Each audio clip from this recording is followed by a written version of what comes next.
No, it wouldn't. It really wouldn't, Arnie. Ladies and gentlemen, boys and girls, how are you all doing? And welcome to World of Tanks today. Yeah, I had to put Arnold Schwarzenegger in my mouse. Was there any other vehicle that I could really put the action hero in? Right? No, had to go in the mouse. But today is not going to be all about Arnie and his awesome intros for these videos. Today is going to be about how the mouse is unparalleled in World of Tanks, and it has absolutely no equal inside the game. For this feeling of just super heavy juggernaut, go into position, have so many hit points, as many hit points as twice that of most tier 9 tanks, and I've got more than 50% hit points than that Kranvang, for example. This thing is an absolute juggernaut. I personally like to set it up with a turbo, with a durability module and vents to be able to give it this all-round mobility and performance. And it doesn't look like that E100 has, as I'm pretty much gunning it with them right now to get into position. I'm sorry to do this, Mr. E100, but I have to try and sidescrape on this corner. And considering the mouse kind of makes the E100 look like the little brother behind, don't worry, little brother, I'll be your shield and you can sidescrape out on the mouse and I'll have this corner. So we managed to bounce the first shell immediately from the Object 705A, and they didn't manage to bounce us. 570 damage there is a nice roll for the 490 alpha damage this vehicle has, and a fire to start the game off. I was feeling pretty happy. What you're seeing here is just Mouse 101. Get into position, side scrape on your turret, and hope that your opponents are going to be stupid enough to shoot your well-angled armor. The mouse is incredibly thick, and the only way they're really going to go through me is if they fire gold, and I guess they need to hit towards maybe the mantlet here. You can actually hit that through the side, or alternatively to hit the cheeks. And there we go. We bounced the E100, punished them for coming around the corner, but unfortunately this Object 268 version 4 is going to come after us while we're reloading, and there we go. Okay, the enemy have found the correct key, and it's not the 1 key, it's the 2 key in this scenario. High explosive anti-tank rounds are the bane of the mouse. But even just getting hit for like 1,500, it doesn't even really feel like I've lost an insurmountable amount of hit points to recover from. In this situation, all I have to do is play the patient game. Hold, wait, see if the other flank is going to win, because it looks like, well, at least from this position, we're holding back a good number of tanks. But then again, with the Kranvang behind and the M5Y up there, yeah, maybe the enemies do outnumber us on the east, and we're going to have to possibly have to push later on in the battle. But in these kind of situations, you can't really think too much about that. You've got to just almost bore your opponents into doing things that are stupid. And for the Object 268 version 4 here, it looks like they got a little bit bored and they've allowed me to now try and get around the corner and try to progress. So I'm just going to shoot the 268 version 4 here to try and bait them into doing something stupid, and that is using their repair kit, which will make them vulnerable. They bounce another high explosive anti-tank round, just like the 705A did, and I want to keep my turret in a position where I can right in the middle between these opponents, because my turret should be the most effective there. Unfortunately, the 705A manages to hit me, but we put a good round into the E100, and now I'm starting to ask for some help against this 268 version 4. I bounce his heat round off my lower plate, I track him, and oh yeah, 1,000 assistance from the FV4005 at the back of the map. That is a thing of beauty. And the enemies seem to be just kind of like washing upon the mouse right now in this amazing defensive vehicle that when you start to feel comfortable with angling, and it's one of the most fun tanks to feel as if you are truly deciding when you're going to ricochet your opponents. Just putting yourself into these defensive stances, there's no other tank in the game that can really feel like this. And there we go. Pressure shot for the 268 version 4 there. They panic, they get shut down, and we're up to 4,200 combined at the start of this game. Not too shabby at all. But unfortunately, it's starting to look a little grim on the northeastern flank as our opponents are managing to cut through that. So it's one thing about when you're kind of camping in the mouse, and it's another thing when you have to start to turn the tempo up on the enemy team. Now I fire a gold round there through the cheeks of the E100. Just like the mouse, the E100 does struggle with regards to premium rounds being fired at its flat turret. I've managed to block 4,000 damage this game, however. That's enough to be able to take out any vehicle in the game. But oh dear, disaster, as our premium round is unable to go through the upper hull with the space protection on the E100, and so we decided to load a high explosive round here because I think that our HE stands a fairly good chance of still being able to do 67 damage. However, with the lovely intuition perk, we're able to switch between whatever shell we think for the next target. Beautiful stuff here. Trying to look for that E50M turret. We're down by 2,000 hit points, but we're completely even on the amount of kills that have happened. And unfortunately, with no artillery in this game, this Object 705A just gets to sit out in positions that usually they wouldn't. It's a bit of a disaster for me that this 705A is sitting there. Okay, here we go. Here's the HE shell. Doesn't look like we quite managed to go through the space protection on the side of the E100 there, or maybe we just missed the hull and only went through the spaced armor. I'm trying to bait this Object 705A into firing so that I can be able to at least do some kind of chip damage to them. I'm never going to be able to pen any rounds against this Object 705A, apart from possibly an HE round. We managed to do 56. It's not great, but unfortunately, because we effectively got baited into firing the HE at the 705A, that means the E100 comes around the corner and ricochets off us. Alright, so 705A has fired. That's going to give me an opportunity to come around the corner and look either for the E100 again or to look for the 705A. And there's the E100. We have his upper plate. And look at that. 67 damage dealt to the upper plate of the E100. But I tell you what, ladies and gents, boys and girls, in this game, things were starting to look pretty bleak for me. I do not feel I'm going to win unless I can stop the enemies from having these flanking positions. They're now up by over 3,000 hit points. All of my team is cowering in a single position, getting surrounded from the northeast, getting shot from the south from the 705A. You can see I start to become a little bit more erratic with my movements on my mouse, realizing the gravity of the situation that we're in. And so, I'm going to do what any self-respecting mouse driver would do against an Object 705A, and that is just charge them right out in the open, huh? Unfortunately, the 705A manages to once again go through the cheeks of my mouse, but you know what? I'm trading good. Maybe he's got an extra 160 alpha damage to me, but he doesn't have the rate of fire. And in this situation, with my kind of turbo mouse here, able to go at 27 kilometers an hour, we actually managed to do 87 ramming damage to the 705A there. Now I'm turning my turret, trying to make it awkward for him to be able to get me. Unfortunately, I have to turn my turret to engage this TVP while I'm locked in mortal combat with this Object 705A, but we're seeing here just this huge amount of hit points and another 140 ramming damage dealt to the 705A there. He turns to deal with the Kranvang who's unloading on him, and the Kranvang manages to set him on fire and scorch him. I give a big thumbs up and a thank you to the Kranvang, and just like that, that was one of the most satisfying feelings in the mouse, to push out that situation.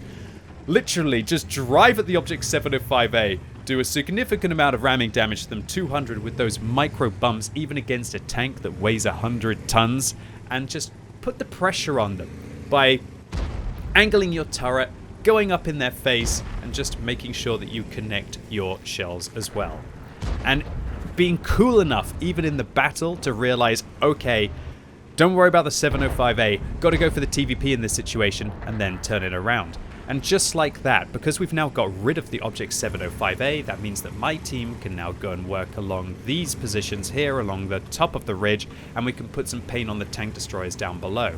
And we are back in this game, although we're still down by 2,400 hit points, so it's possibly still going to be a little bit bleak. The T-124 still holding the corner. We have an AMX 13105 who wants to use the high ground. I suggest to them that it'd be better if they use the low ground, hoping that the E100 will go and provide some flanking fire. But you know what, 13105, you do you, as he manages to bomb it over the ridgeline. Looks like they put one round into the T-124. Looks like they fluffed the second round. And you know what, let's actually go and take a look to see what's happening with this engagement.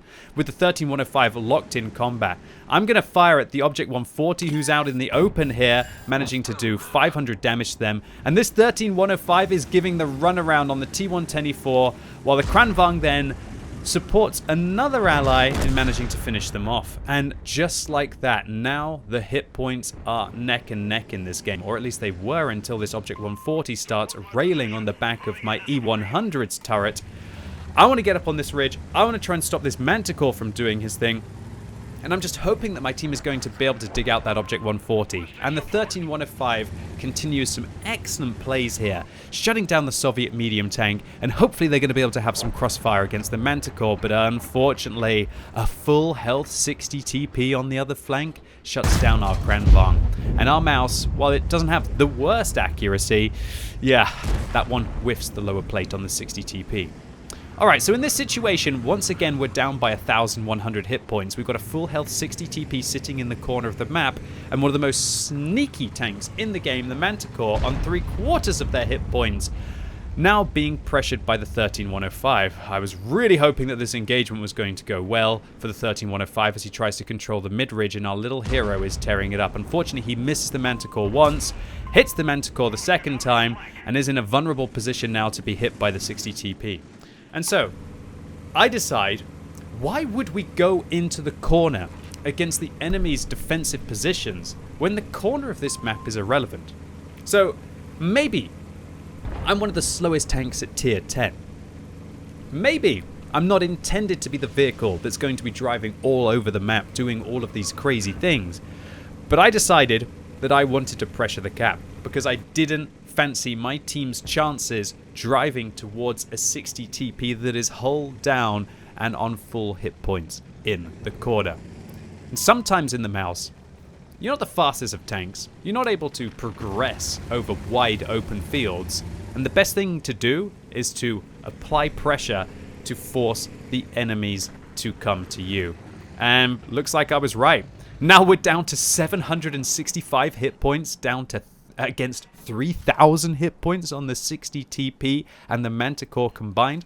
So I asked the 13105 to fall back because I'm worried about the Manticore coming in from the eastern flank. If that Manticore manages to sneak past and get towards the southeast of this map, there's so many different bush locations that they're going to be able to shoot me in.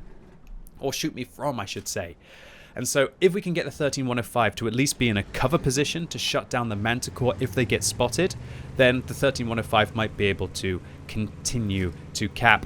Or maybe even better still, if that 13105 just comes and joins the cap circle with me, this should be guaranteed. Okay, the Manticore is forced to show themselves. They shut down the M5Y and pressure shot here. Yeah, we didn't want a critical hit, but to be fair, I didn't really aim that one flawlessly. I should have aimed a little bit more to the right. Will it be game losing? Our 13105 decides to not chase down the Manticore in case they're going to get hit by the 60 TP. And I'm just going to try and maybe blind fire this situation. I'm loading an 8 and a high explosive round, but in retrospect against a Manticore that's on those kind of hit points, I really don't think that my AP rounds would bounce off their turret. Okay, pressure applied. 8 seconds left, 7. And if I die in this situation, at least I create a pretty darn cool fortress for the 13105 to fight out from. And there we go. Managed to take down the cap. And just this was the all-round holistic game for the mouse. I have to admit, I came around the corner when the battle was won to try and get a cheeky shot on the Manticore, but it wasn't to be. And ladies and gents, boys and girls, this is why the mouse just has no other comparison. Nothing compares to this tank for this kind of feeling. Having that super heavy vibe, blocking enough hit points to kill pretty much every other vehicle 2 times over, being reduced to just a smidgen of your starting 3,500 hit points, but still having just this all-round pushing power when you've managed to get a vehicle isolated like we did against the 705A. And irrelevant of how much gold they decided to spam at us, we still managed to finish on top. As I mentioned in my video last year, with the field mod that allows this vehicle to go 2 kilometers an hour faster forwards, combined with a turbo, and also with a mobility slot from the field mods, being able to drive around in this thing at 27 kilometers an hour is just simply nutty. Which is why the mouse actually has the second best win ratio in the last 30 days at tier 10 heavy. That's right, ladies and gents, boys and girls, the mouse is winning more games than the Kranvang, even though it's doing 500 damage less per game. It's almost as if just having this big meaty boy that then your high damage tanks can play around is just so fabulous to have on the battlefield. And while the mouse isn't really being that big damage hero, at least not all the time, sometimes just having the durability, having the hit points, and I guess also being a tank that you would want to have on your team to be an anchor which you can then play the rest of your battle around, it's just an awesome thing to have. Anyway, this was an ace tanker for our mouse on the Overlord map for 1,211 base experience. I'm really surprised that is an ace tanker on the mouse. Shows you that not too many players are having awesome games for this vehicle. We managed to get an Invader medal for capping, and we get a Steel Wall medal, unsurprisingly, for blocking 4,650 damage this game. And because we didn't fire too many premium rounds this game, we still make a decent profit to boot. I want to give a couple of shout outs. Firstly, the 13105 on our team. Poor men, if that is not your anonymized name. Great job shutting down that T110E4, and thank you very much for coming and supporting me at the end. And also commiserations to the Manticore on the enemy team, Nidosi, who fired every single shell that the Manticore had, doing 5,000 damage, which is far more than a Manticore should ever have to do. Commiserations for running out of ammo in that game. I think you did more than enough to win the vast majority of battles. But of course, not against the mouse, bud, as this is the tank that has no equal. And I can't wait to be able to get the new Bond durability module as a reward from Ranked. And I'm definitely going to be putting it on this boy. Why wouldn't I want to have the most healthy tank in the game? Anyway, ladies and gents, boys and girls, that was it for today. Really hope you enjoyed this helping of mouse gameplay. If you did, give it a thumbs up. If you hated it, however, give it a thumbs down. And let me know if it surprises you that the win ratio of the mouse is actually higher than every other heavy tank apart from the VZ55, at least that isn't a reward vehicle at tier 10. And as always, thank you so much for watching. You've been epic, and hopefully I'll see you soon.